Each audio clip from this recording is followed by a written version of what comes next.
নমস্কার দর্শক বন্ধু, শুরু করছি নতুন আর একটি পর্ব।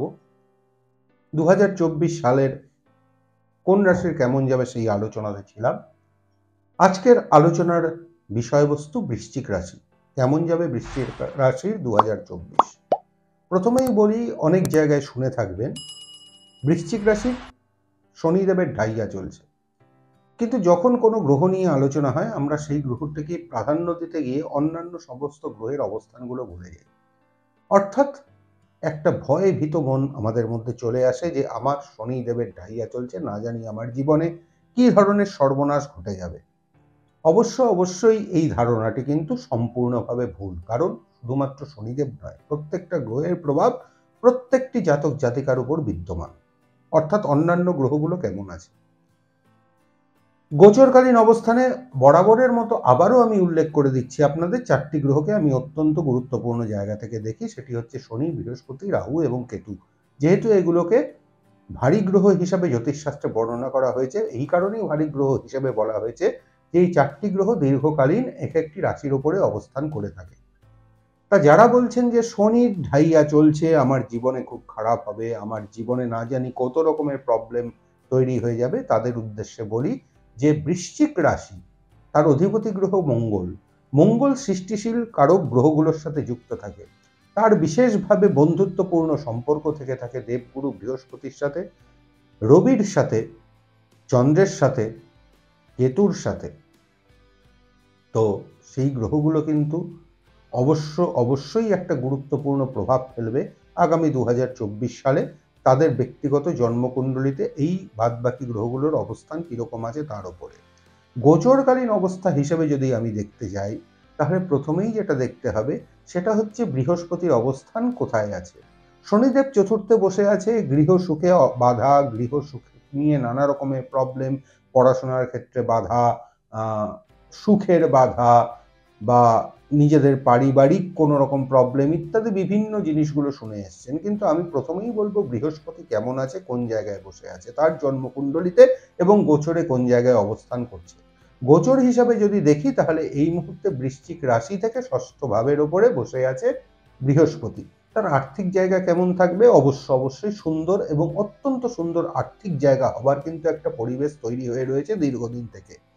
যারা সঠিক কর্মে সঠিকভাবে নিজেদের সততার সাথে সৎ পথে এগিয়ে নিয়ে চলেছেন, তাদের জন্য কিন্তু আগামী দিনগুলোতে অর্থ সঞ্চয় করবার একটা, বা এতদিন ধরে অর্থ সঞ্চয় হয়ে আসছে এবং হবে, যদি না তাদের জন্মকুণ্ডলিতে দ্বিতীয় বা খুব খারাপ কোনো শত্রু গ্রহ, শত্রু গ্রহ নয়, সবগুলোই বন্ধুত্বপূর্ণ গ্রহ, কিন্তু যেগুলোকে জ্যোতিষশাস্ত্রে আমরা বলে থাকি যে কোনো রকম ম্যালেফিক প্ল্যানেটস বা অশুভ গ্রহ হিসেবে বিবেচনা করা হয় বা পাপক গ্রহ হিসেবে বিবেচনা করা হয়, তাদের দৃষ্টি বা তাদের অবস্থান না থেকে থাকে, তাহলে আর্থিক অবস্থার জন্য সেটা কোনো রকম প্রবলেমের জায়গা তৈরি করেনি বা আগামী 3-4 মাসেও করবে না, শুভ যাবে এই সময়টুকু।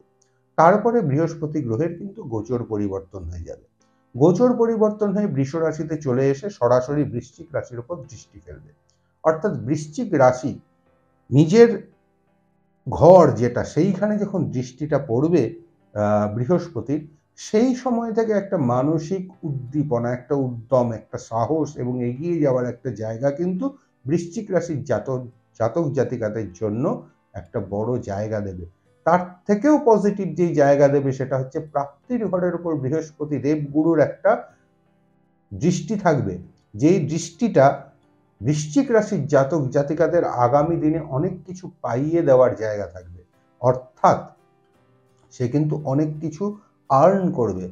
আর্নিং মিনস শুধুমাত্র অর্থ নয়, সামাজিক সম্মান থেকে শুরু করে বিভিন্ন দিক থেকে তার জীবনে অনেক কিছু প্রাপ্তি যোগ ঘটবার একটা সূচনা কিন্তু হয়ে থাকবে। যদিও সেখানে কেতু বসে থাকবে, কেতু বসে থাকলে পরে একাদশে কেতু কিন্তু ক্ষেত্র বিশেষে শুভ ফল দেয় যখন তার উপরে তার কোনো পজিটিভ কোনো ভাইবস থেকে থাকে। অর্থাৎ বৃহস্পতির দৃষ্টি সেটাকে কেতুকে নানাভাবে শুভ দিকে পরিবর্তনের জায়গা দেবে এবং সেই জায়গা থেকে বৃহস্পতির এই পঞ্চম ভাবের দৃষ্টি বৃশ্চিক রাশির জাতক জাতিকাদের কিন্তু অনেক কিছু দেবার জায়গা তৈরি করবে, বিদ্যান তৈরি করে দেবার একটা ক্ষমতা আছে। যারা পড়াশোনার জায়গায় আছে তাদের জন্য একটা অসাধারণ আপলিফমেন্টের জায়গা কিন্তু রয়ে গেছে। আরও বড় বড় ডিগ্রি উপার্জন করা, পড়াশোনার ক্ষেত্রটাকে আরও বৃহৎভাবে মেলে ধরার জায়গা ইত্যাদি জায়গাগুলো কিন্তু তৈরি করবে। এবং আরেকটি দৃষ্টি থাকবে তৃতীয় ভাবের ওপর, রাশি থেকে বৃশ্চিক রাশির তৃতীয় ভাবের ওপর, যেই জায়গাটা বলি আমরা কন্ট্যাক্টসের জায়গা, অর্থাৎ বিভিন্ন কানেকশনসের জায়গা এবং বিভিন্ন দিক থেকে আপনাদের কানেকশন আসার জায়গা।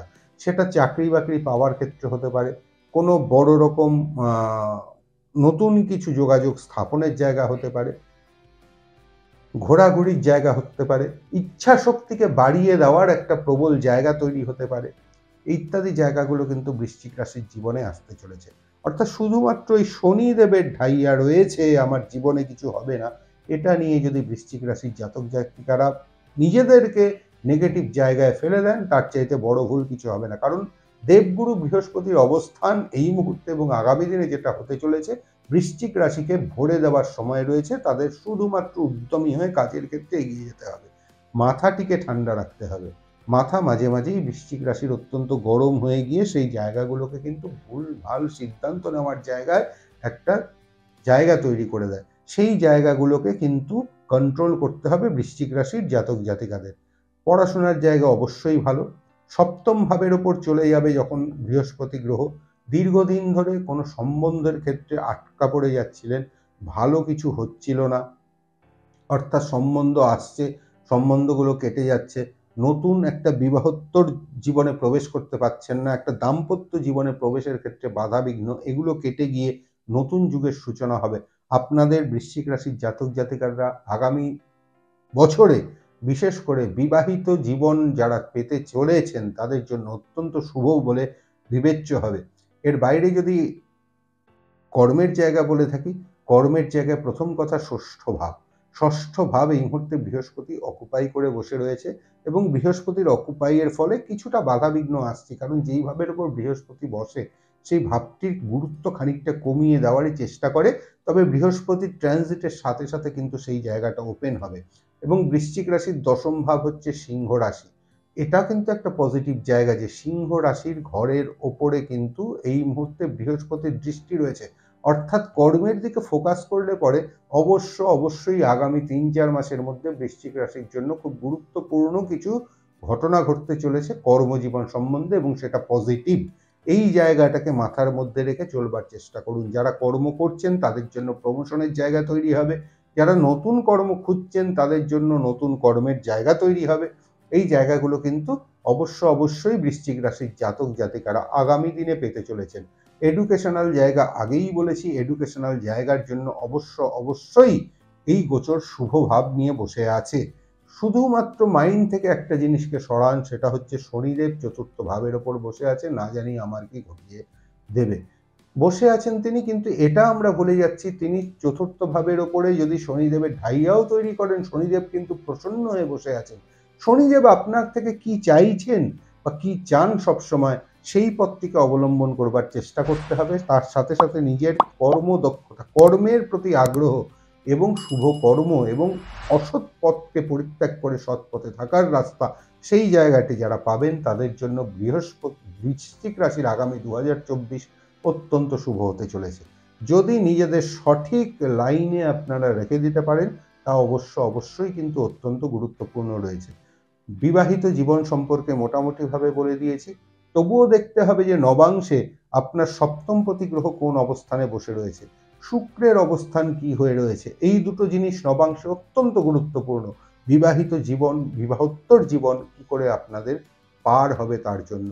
অষ্টম ভাব আপনাদের জন্মকুণ্ডলিতে কতটা স্ট্রং আছে বা সেখানে কোনো রকম ম্যালেফিক প্ল্যানেটস বসে আছে কিনা যে আপনার বিবাহিত জীবনকে খারাপ করতে পারে, সেরকম কিছু হবার সম্ভাবনা আছে কি, এই জিনিসগুলোকে বিচার করবার অত্যন্ত কিন্তু দরকার রয়েছে। পরিশেষে আবার যেটা বলবার সেটা হচ্ছে যে শুধুমাত্র গোচর তো নয়, আপনি কোন গ্রহের মহাদশা পার করছেন, আপনার অন্তর্দশায় কোন গ্রহ রয়েছে।